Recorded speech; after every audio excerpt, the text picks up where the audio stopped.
F124 Driver Career Mode Season 1 Round number 15, the Las Vegas Grand Prix. We are in America once again for the second time and final time this season, and this time it's Las Vegas, a racetrack that I struggled at quite a lot on F123, so was interested to see how we'd go here in F124. Now we're coming off a couple of terrible weekends, of course, DNF in the Grand Prix in Texas, then a DNF in the sprint. In Brazil, we did at least finish the race in Brazil though, the actual Grand Prix, but we did DNF from the sprint. So hoping for better luck here. As you can see, R&D wise, not a lot going on. I think Ferrari have overtaken us though for the third quickest car. But yeah, it is right at the end of the season now. Of course, we had some tension with our teammate last time out, and with all these mechanical failures we've been having at the end of this season, honestly, I'm looking forward to changing team. We are going to be changing team at the end of this season. Going into Season 2, we will be in a new team unless something goes terribly wrong and I can't sign for another team. But, you know, of course, McLaren seems to be the main option since we've been having all the secret meetings with them. And they are right at the top of R&D. So, although I think they're just behind Red Bull again now, but they are right there at the top, pretty much level with them.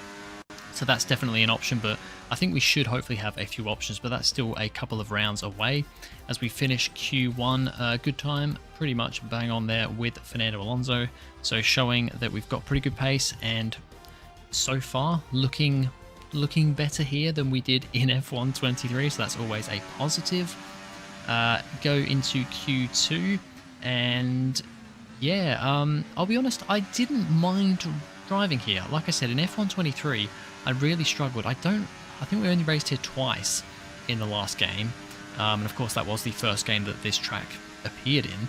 I don't 100% remember how the second race went. I remember the first race here though went really badly wrong. Pretty sure we got knocked out in Q1 right towards the back, and then yeah, didn't have a very good race. I think we may have even had a mechanical failure. If it wasn't that first race, it was the second race. So yeah. Previous form here is not particularly great, but it was looking better. It was looking better in this game. One thing I will say about F124, for all the issues it does has, as you can see here, P3, so we're looking good at the moment. For all the issues that F124 does have, I do think that the one thing that does seem to work very well, and maybe it's not on F124, maybe it's more on the calculator that I use, the difficulty calculator, which is in the description below as always. That does seem pretty good. In the previous game, it was a little bit off sometimes. You had to kind of adjust it quite a lot, whereas I think every time I've used it in F124 so far, it's pretty much been bang on, if not, you know, one or two out here and there. And to be fair, that could just be because of, you know, I'm improving, because mostly it's a little bit too low, if anything, a couple too low sometimes, and that could just be because, you know, from the time trials that I've done into the actual race itself, I've improved more, I've got used to it more, so that makes sense. So that is one positive I do have to say about this game, with all the negatives that there are as well. But yeah, Q3 here, as you can see, we're going pretty well at the moment. Green through Sector 1, so not purple, but not bad. It seems to be that Sector 1, we were pretty good, about level with what we, you know, with everybody else. Sector 2, I seem to lose a bit of time. Could be down to, you know, a lot of straights in Sector 2, so it could be down to, you know, the setup of the car, or the usage of ERS, of course, being another track with a lot of straights, a lot of flat out sections. The ERS usage was, as we get a little bit of a wiggle around that corner over the curb. Curbs here are very dangerous, by the way, very, very sketchy. Could be that, you know, yeah, ERS usage a little bit weird, but so kind of like Monza though, even though it's a track with a lot of straights, the ERS usage actually with the setup of the car isn't actually that big of a deal. In the end, we ended up qualifying P5, so we are a couple of tenths, or just over a tenth actually, down on Alonso, who's up there in third. So not too bad. Verstappen's back in P1, so he's going to be happy about that. He has already wrapped up the championship last time out, but the Constructors' Championship is still up for grabs this time around. So can we get up to that P1 in the Constructors? We'll have to wait and see here for the Las Vegas Grand Prix in Season 1 of Driver Career Mode. Welcome along to Las Vegas. It's Viva Las Vegas tonight. I can't wait to see what this place has in store for F1 tonight.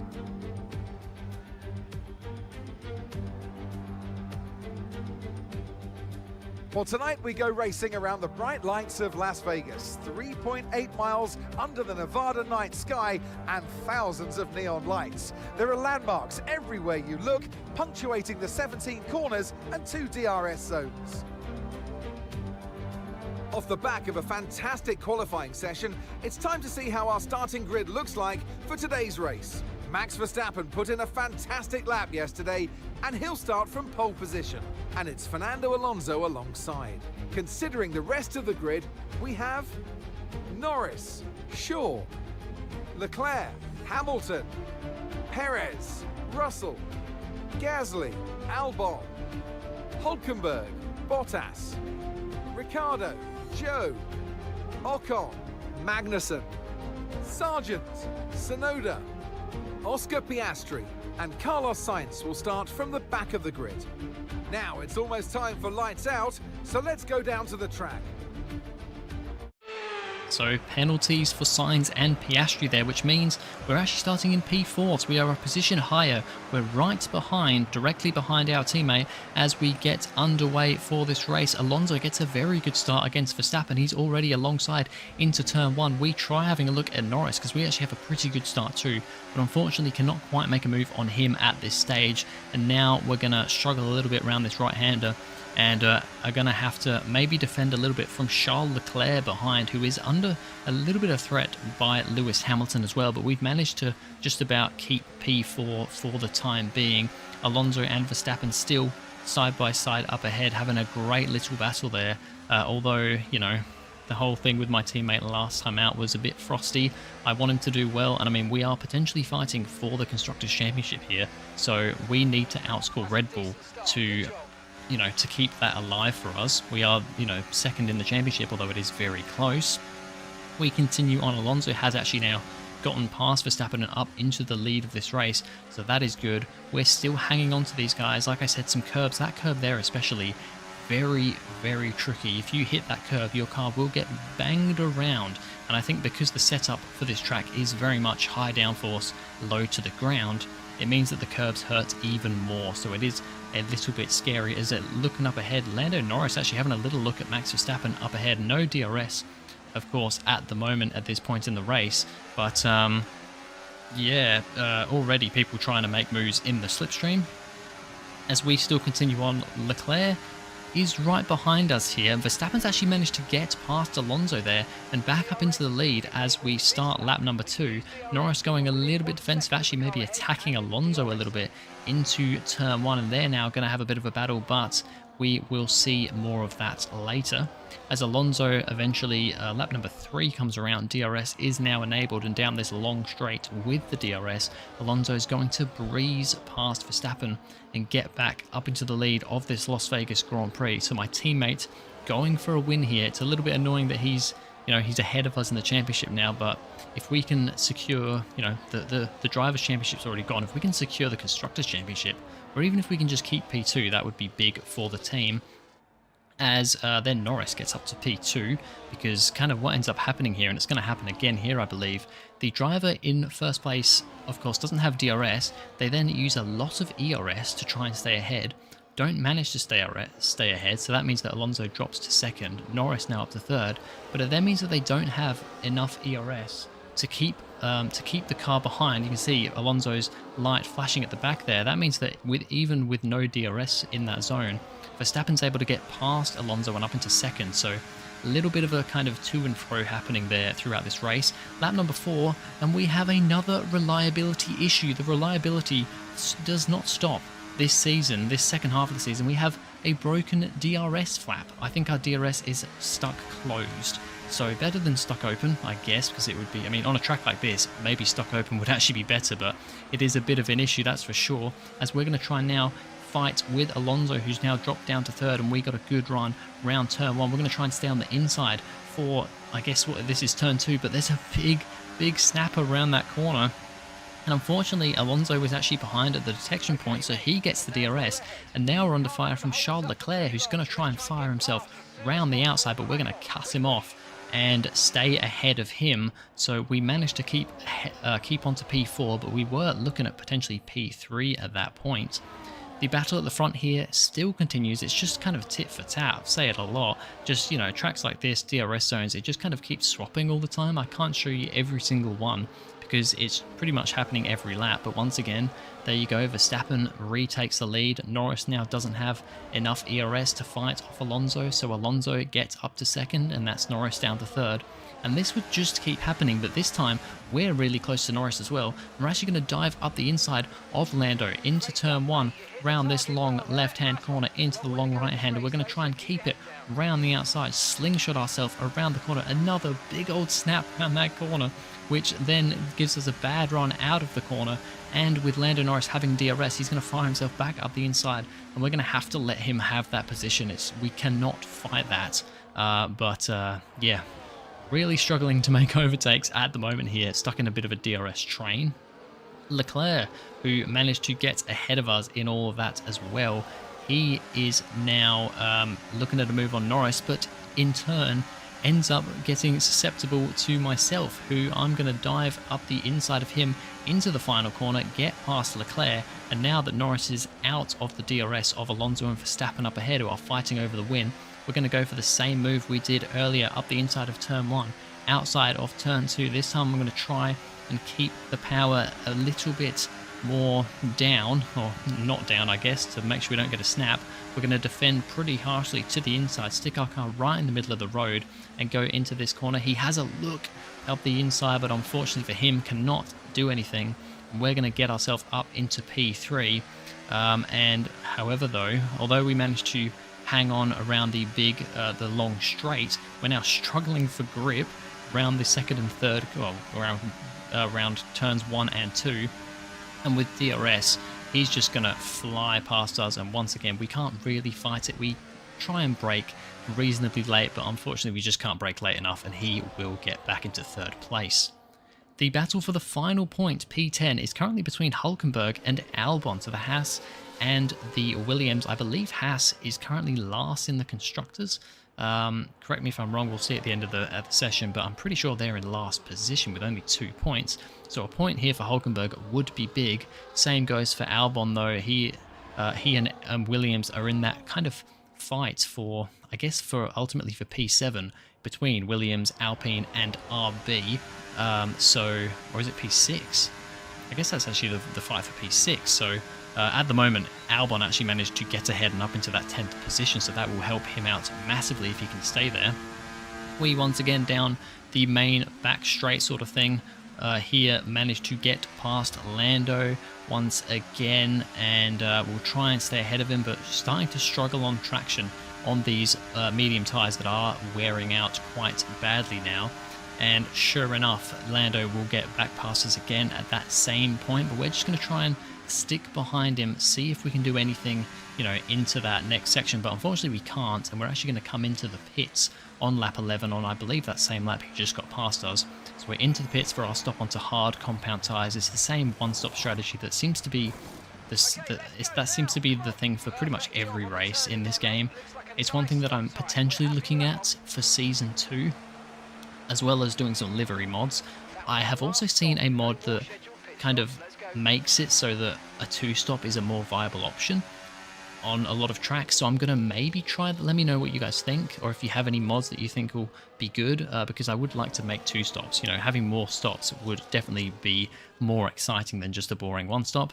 Alonso has lost the lead after pitting after Verstappen, and he's probably about to lose P2 as well, as Norris has managed to get the undercut. Well, not quite get the undercut, but is now trying to make the undercut happen by going side by side with our teammates around this section here. You don't see side-by-side action through here very much, so this is pretty crazy stuff. And as they get down to the next straight section, Lando Norris will get ahead and up into P2, so that has now put myself and Lando back into this fight. Although Verstappen has kind of gotten away a little bit up the road with us fighting, he's now out of DRS, and that is going to help him very much so. We're now right behind our teammate and looking to potentially go up the inside into the final corner. Not quite. We're going to have to sit behind for now, but we get a great run out of that final corner and into turn one. We're going to dive up the inside of our teammate, not make contact. That is Logan Sargent out of the session. That coming up, and we have a VSC. We have a virtual safety car, the first of any sort of safety car we've had for ages in this game. We haven't had a safety car for such a long time. There hasn't been any crashes. Even the DNFs have not made for safety cars for ages in this season, it seems like. This one is just a mechanical failure for Logan Sargent, and he pulls over, and to be honest, a fairly decent spot, but apparently the VSC is going to come out for that, so whatever, I'll take it. Although it is only a VSC, it only lasts for like half a lap. It doesn't really change anything because we'd all already pitted anyway. We are now looking at a move on Norris. Now that we had gotten past Alonso, we had the DRS, we're going to go for the move on Norris. He very nearly clatters over the curb and goes into the side of us. He then briefly sticks his nose in a place that he really shouldn't have, and that loses him a lot of time. But we are going to get up into second place. So we're now running P2 in this Las Vegas Grand Prix. Sergio Perez trying to make his way through the order. He's just got a move done on Lewis Hamilton for P5 in this race. Perez has been doing okay this season, not amazing compared to Verstappen, of course, but you know, doing better than he is in real life, I guess. Norris is then going to try and get the move done on Alonso, who has now fallen quite considerably out of DRS from myself, about 2.5 to 3 seconds behind me now. You can see the gap, them fighting each other, and I think that moment from Norris trying to stick his nose at the inside has meant that I've kind of secured P2 now. You know, I'm up there in P2, trying to catch Verstappen, but he's a bit too quick. But we're looking pretty good for P2, a podium here, so that would be great after the absolute disappointment we've had with mechanical failures and everything these last 2 races, I guess, including the sprint race. So it'd be great to get a good result here in Vegas, but I cannot believe it. It's another mechanical failure. I'm looking behind myself like, what? This is ridiculous. We didn't have a retirement till Canada, like halfway through the season. We've now had 3 retirements in 4 races, including a sprint. 3 retirements in 4 races. 3 retirements in 3 rounds. We're out again in Vegas. This is getting ridiculous. I'm so glad we're leaving this team because, oh my goodness. It's another victory and a champion's performance from Max Verstappen. I mean, it looked like they were in a different category at points during the race, led every lap. I mean, what more can we say?